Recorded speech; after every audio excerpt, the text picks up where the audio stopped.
Chris White, you have been playing a game called Headlander that I believe many people may not know about, but I think really you're here to tell them why they should care, right? Definitely. It's taken me by surprise, to be honest. I mean, I heard the announcement. I've not really followed it, to be honest.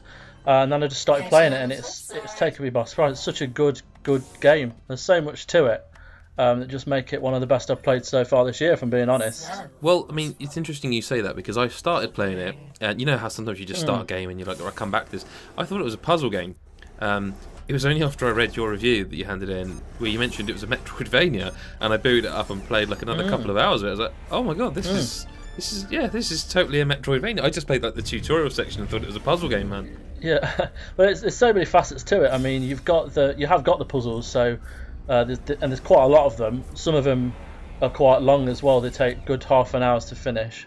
But by having to play these puzzles to find the parts or to hack the terminals or whatever, you have to explore. And there's a lot of rooms that you go through where you can't just enter because they're all security locked by the specific guards, and each security guard has a colour. When you take over them, you get their kind of security clearance and then get into the other doors that you maybe couldn't before. I mean, the game's called Headlander, and again, at first I was like, it's a strange name for a game, but it's not, because the concept is you're a floating head. You boost around the world, and you take people's heads off, because you can. There's a lot to it. You can suck people's heads off. That sounds filthy, but the game has that to it. And then you can land on them, so you can headland, and then like you say, by hacking terminals, you land your head on these terminals. It's a strange game, isn't it? It's very strange. So as I say, you are the last human in existence, but it's only a head. So you're in this little space helmet, and you've got boosters, and you've got like a vacuum kind of thing where you can, as I say, you can suck off heads, and then attach yourself to the bodies. You could use the heads to kind of remove terminals and hack them with your head, and it's just a weird concept, but it works. It works really well, and it's just a very smart idea that's kind of been put together really well by obviously Double Fine, who are responsible for some fantastic games as it is, and it's kind of got the humour of the Adult Swim universe. It's interesting because Adult Swim have actually been like publishing a lot of very good games recently, and this is just another one of them.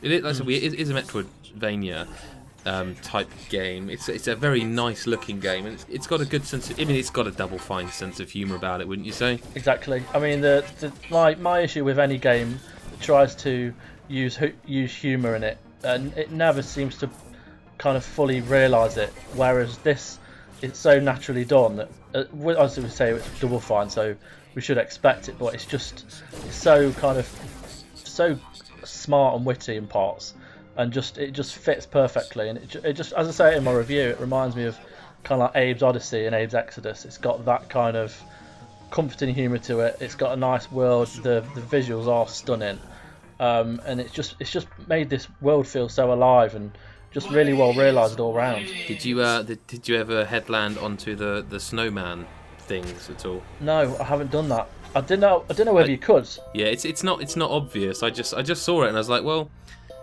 you probably can, right? I'll try it. And I also thought there was one really high up that I thought was blocking like a door. Yeah. And you can basically, you suck the head off, go on it. You can press X and then you do like a Frosty the Snowman thing. It's just lots of little hidden stuff like that, you know? Yeah. It's like the dogs as well. You could do it to the little dogs as well.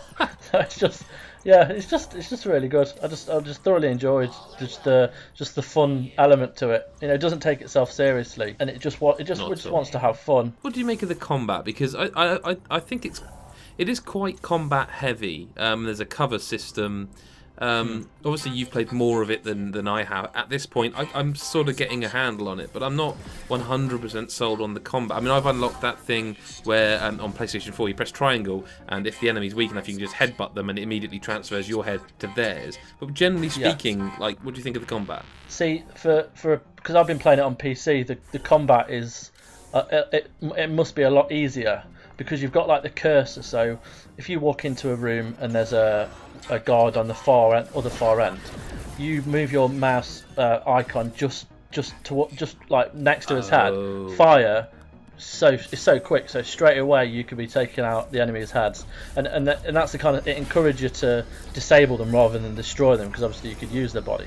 So one shot one click, one shot takes them out. So it's dead good for kind of that to it. So in that sense, it does edge kind of the PlayStation and that the lasers. So that side of it. Like seriously, the aiming is something I'm struggling with a lot. Not dying, but like you say, the precision ability on the PC to be able to just like pinpoint a head, so you can knock the head off and then take the body. I'm finding that very difficult on PlayStation 4 because there's quite a lot of combat. Yeah.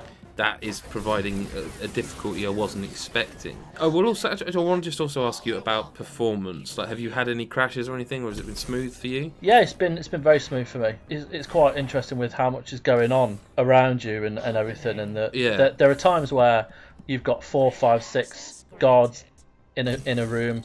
You have got lasers going off. You have got things exploding, and it's just been really smooth for me anyway. It just looks gorgeous, and that all kind of comes together really well. Okay, the only reason I ask is because although it's smooth in terms of performance, I've had like just before we were recording here, I played an hour and I had 2 like crashes where the PlayStation 4 crash thing. It's crashed. Do you want to send a report? Blah blah blah. Literally 2 in an hour, and I don't know if that was I don't know what that was about, but I thought it was worth mentioning. But it will probably be patched. Games are always patched these days. Yeah, I hope so.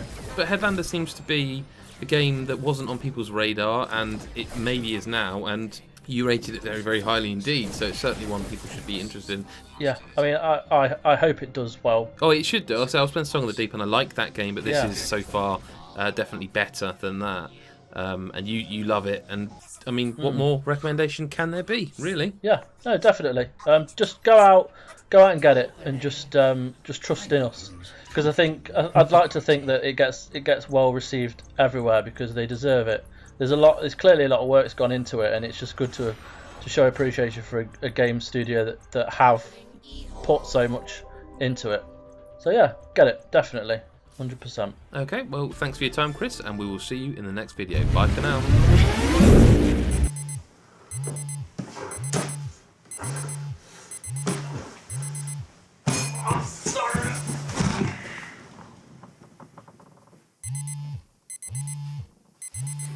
Should have backed the GodisaGeek Patreon.